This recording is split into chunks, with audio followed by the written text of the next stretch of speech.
ആവർത്തന പുസ്തകം 32-ാം അധ്യായം. ഭാരിക്കുമോ ആകാശമേ ചെവിതിരിക, ഞാൻ സംസാരിക്കും. ഭൂമി എൻ്റെ വായിൻ വാക്കുകളെ കേൾക്കട്ടെ. മഴ പോലെ എൻ്റെ ഉപദേശം പൊഴിയും, എൻ്റെ വചനം മഞ്ഞു പോലെയും ഇളം പുളിന്മേൽ പൊടിമഴ പോലെയും സസ്യത്തിന്മേൽ മാരി പോലെയും ചൊരിയും. ഞാൻ യഹോവയുടെ നാമം ഘോഷിക്കും, നമ്മുടെ ദൈവത്തിന് മഹത്വം കൊടുപ്പിൻ. അവൻ പാറ, അവൻ്റെ പ്രവൃത്തി അത്യുത്തമം, അവൻ്റെ വഴികളൊക്കെയും ന്യായം. അവൻ വിശ്വസ്തതയുള്ള ദൈവം, വ്യാജമില്ലാത്തവൻ, നീതിയും നീതിമുള്ളവൻ തന്നെ. അവനോട് വഷളത്വം കാണിച്ചു അവർ അവൻ്റെ മക്കളല്ല. സ്വയമംഗളത്രേ വക്രതയും കോട്ടയുമുള്ള തലമുറ, ഭോഷത്വവും അജ്ഞാനവുമുള്ള ജനമേ. ഇങ്ങനെയോ നിങ്ങൾ യഹോവയ്ക്ക് പകരം കൊടുക്കുന്നത്? അവനല്ലോ നിന്റെ പിതാവോ, നിന്റെ ഇടയവൻ. അവനല്ലോ നിന്നെ സൃഷ്ടിക്കുകയും രക്ഷിക്കുകയും ചെയ്തവൻ. പൂർവ്വ ദിവസങ്ങളെ ഓർക്കുക, മുൻ തലമുറകളുടെ സംവത്സരങ്ങളെ ചിന്തിക്കാം.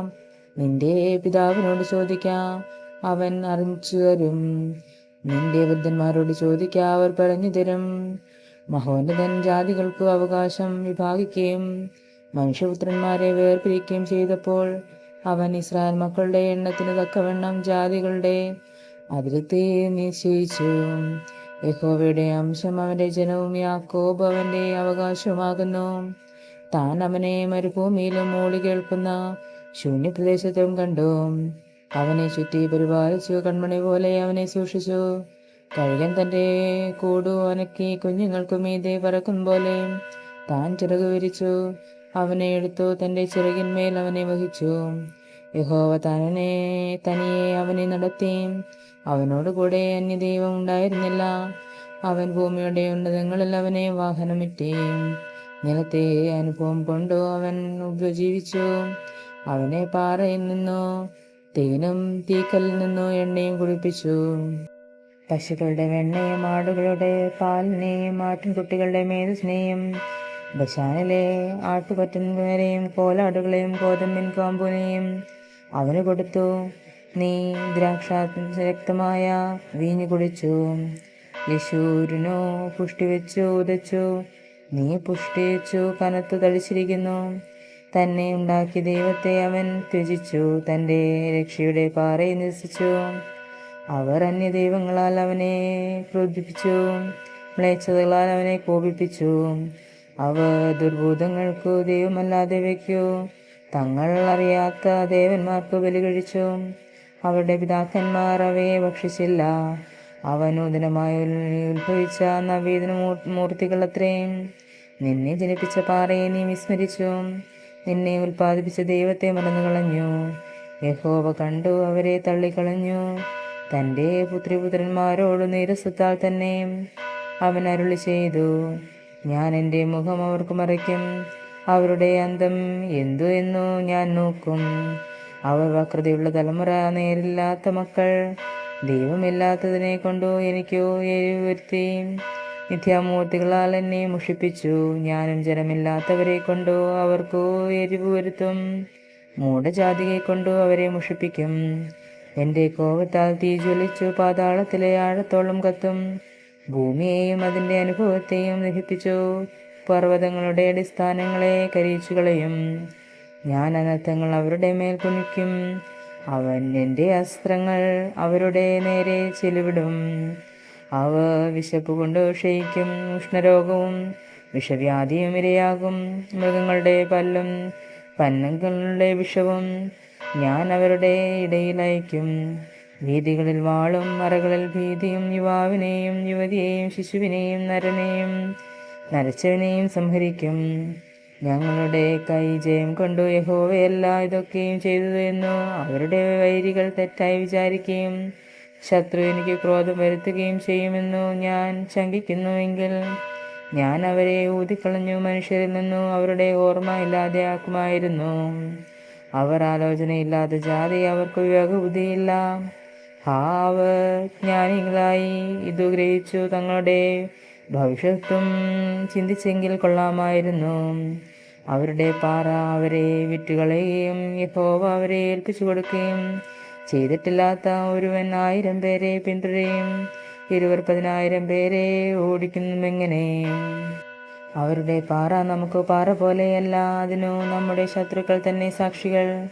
അവരുടെ മുന്തിരിവള്ളി സെദോറും വെള്ളിയിൽ നിന്നും ഗോമോരോ നിലങ്ങളിൽ നിന്നുമുള്ളതു. അവരുടെ മുന്തിരിപ്പഴം നഞ്ചും മുന്തിരിക്കുല കയ്പുമാകുന്നു. അവരുടെ വീഞ്ഞു മഹാസർപ്പങ്ങളിൽ നിന്ന് വിഷവും മൂർഖന്റെ കാളുകൂടെ വിഷവുമാകുന്നു. ഇത് എൻ്റെ അടുക്കൽ നിന്ന് സംഗ്രഹിച്ചും എൻ ഭണ്ഡാരത്തിൽ മുദ്രയിട്ടും ഇരിക്കുന്നില്ലയോ? അവരുടെ കാൽ വഴുതും കാലിലേക്കോ പ്രതികാരവും പ്രതിഫലവും എൻ്റെ പക്കലുണ്ട്. അവരുടെ അനർത്ഥ ദിവസം എഴുതിയിരിക്കുന്നു, അവരുടെ ഭവിപ്പാനുള്ള ബന്ധപ്പെടുന്നു. യഹോവ തൻ്റെ ജനത്തെ ന്യായം വിധിക്കും. അവരുടെ ബലം ക്ഷയിച്ചുപോയി, ബദ്ധനും സ്വതന്ത്രനുമില്ലാതെയായി കണ്ടിട്ടു അവൻ സ്വതാത്മാവിനെ അനുഭവിക്കും. അവരുടെ ബലികളെ മേധസ് തിന്നുകയും പാനീയ ബലികളെ വീഞ്ഞു കുടിക്കുകയും ചെയ്യുന്ന ദേവന്മാരും അവർ ആശ്രയിച്ച പാറയും എവിടെയും. അവർ എഴുന്നേറ്റു നിങ്ങളെ സഹായിച്ചു നിങ്ങൾക്ക് ശരണമായിരിക്കട്ടെ എന്നു അവൻ അരുളി ചെയ്യും. ഞാൻ മാത്രമേ ഉള്ളൂ, ഞാനല്ലാതെ ദൈവമില്ല എന്ന് ഇപ്പോൾ കണ്ടുകൊള്ളുവിൻ. ഞാൻ കൊല്ലുന്നു, ഞാൻ ജീവിപ്പിക്കുന്നു, ഞാൻ തകർക്കുന്നു, ഞാൻ സൗഖ്യമാക്കുന്നു. എൻ്റെ കയ്യിൽ നിന്ന് വിടുവിക്കുന്നവനില്ല. ഞാൻ ആകാശത്തേക്ക് കൈ ഉയർത്തി സത്യം ചെയ്യുന്നു, നിത്യനായിരിക്കുക എന്നാണ്. എൻ്റെ മിന്നലാം വാൾ ഞാൻ മൂർച്ചയാക്കി എൻ കൈ ന്യായവിധി തുടങ്ങുമ്പോൾ ഞാൻ ശത്രുക്കൾ പ്രതികാരം നടത്തും. എന്നെ ദീക്ഷിക്കുന്നവൻ പകരം വീട്ടും. ഹതമാന്മാരുടെ ബന്ധന്മാരുടെയും രക്തത്താലും ശത്രുനായകന്മാരുടെ ശിരസിൽ നിന്ന് ഒലിക്കുന്നതിനാലും ഞാൻ എൻ്റെ അസ്ത്രങ്ങളെ ലഹരിപ്പിക്കും. എൻ്റെ വാൾ മാംസം തിന്നുകയും ചെയ്യും. ജാതികളെ അവൻ്റെ ജനത്തോടുകൂടെ ഉല്ലസിപ്പിൻ. അവൻ സ്വദാസന്മാരുടെ രക്തത്തിനു പ്രതികാരം ചെയ്യും. തൻ്റെ ശത്രുക്കളോട് അവൻ പകരം വീട്ടും. തൻ്റെ ദേശത്തു നിന്നും ജനത്തിനും പാപപരിഹാരം വരുത്തും. അനന്തരം മോശയും തൻ്റെ മകനായ യോശുവയും വന്നു ഈ പാട്ടിൻ്റെ വചനങ്ങളൊക്കെയും ജനത്തെ ചൊല്ലിക്കേൾപ്പിച്ചു. മോശെ ഈ സകല വചനവും എല്ലാ ഇസ്രായേലിനോടും സംസാരിച്ചു തീർന്നപ്പോൾ അവൻ അവരോട് പറഞ്ഞതു, ഈ ന്യായ പ്രമാണത്തിലെ വചനങ്ങളൊക്കെയും പ്രമാണിച്ചു നടക്കേണ്ടതിനു നിങ്ങൾ നിങ്ങളുടെ മക്കളോട് കൽപ്പിക്കാൻ താത്തവണ്ണം ഞാൻ ഇന്നു നിങ്ങളുടെ മനസ്സാക്ഷീകരിക്കുന്ന സകല വചനങ്ങളും മനസ്സിൽ വെച്ചുകൊള്ളുവിൻ. ഇത് നിങ്ങൾക്ക് വ്യർത്ഥമായ കാര്യമല്ല, നിങ്ങളുടെ ജീവൻ തന്നെയാകുന്നു. നിങ്ങൾ കൈവശമാക്കേണ്ടതിനോ യോർദാൻ കടന്നു ചെല്ലുന്ന ദേശത്തു നിങ്ങൾക്ക് ഇതിനാൽ ദീർഘായുസ്സുണ്ടാകും.